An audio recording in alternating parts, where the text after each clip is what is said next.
মুসলিমদের মরদেহ দাফনের জন্য এবার আমেরিকায় তৈরি করা হচ্ছে ১২৬ একরের বাংলাদেশ সেমিট্রি, যেখানে বিশেষ ব্যবস্থায় ধর্মীয় রীতি মেনে দাফন করা হবে মুসল্লিদের মরদেহ। আর এই বিশেষ ব্যবস্থা গড়ে তোলার উদ্যোগ বিশ্বজুড়ে প্রবাসী মুসলিমদের ধর্মীয় শেষ বিদায়ের এক অভূতপূর্ব ও প্রশংসনীয় ব্যবস্থা। পরের জায়গা পরের জমি ঘর বানাইয়া আমি রই, আমি তো সেই ঘরের মালিক নই। লোকসঙ্গীতের কিংবদন্তি শিল্পী আব্দুল আলিমের কণ্ঠে গাওয়া এই গানটির বাস্তব চিত্র যেন ফুটে উঠেছে এবার আমেরিকার নিউ ইয়র্কে। বাংলাদেশ সেমিট্রিতে প্রথমবারের মতো মাটি দিচ্ছি।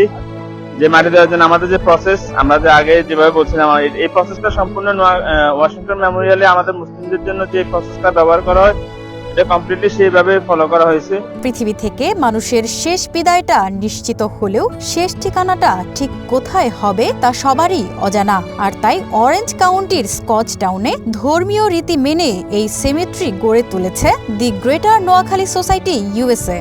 আমরা আসলে মূলত 2020 সালে যখন কোভিড শুরু হয়েছিল, কোভিডের সময় যে স্ট্রাগলটা দেখেছিলাম মাটি দেওয়া নিয়ে, সেই তখন থেকে আমাদের উদ্দেশ্যটা মাথায় এসেছে। আলহামদুলিল্লাহ আমরা তখন থেকে প্রজেক্টটা ইনিশিয়েট করেছি। আজকে আমরা আলহামদুলিল্লাহ সাকসেসফুলি প্রজেক্টের মাটি দেওয়া শুরু করলাম। বাংলাদেশি নাগরিকদের এমন সাহসী উদ্যোগে ১২৬ একর জমি জুড়ে মুসলিম ধর্মাবলম্বীদের জন্য গড়ে তোলা হয়েছে বাংলাদেশ সেমিট্রি, যেখানে দাফন করা যাবে প্রায় ১ লাখেরও বেশি মানুষের মরদেহ। এমন উদ্যোগ কার্যকর করায় সংগঠনটিকে স্বাগত জানিয়েছে আমেরিকাস্থ বাংলাদেশি নাগরিকরাও। এখানে ১২৬ একর জায়গার উপরে নির্মিত ১ লক্ষেরও বেশি কবরের জায়গা আমাদের এখানে আছে। সেমিট্রির কার্যক্রম শুরুর দিনে চলতি ২০ জুন সংগঠনের উপদেষ্টা মরহুম এস.এম. আমানতের নামাজে জানাজা এবং দাফন সম্পন্ন হলেও আগামী ১ জুলাই থেকে আনুষ্ঠানিকভাবে শুরু হবে দাফন কার্যক্রম। জুলাইয়ের ১ তারিখ থেকে এটা পাবলিকের কাছে ওপেন থাকবে। আমরা সকলের সহযোগিতা কামনা করছি।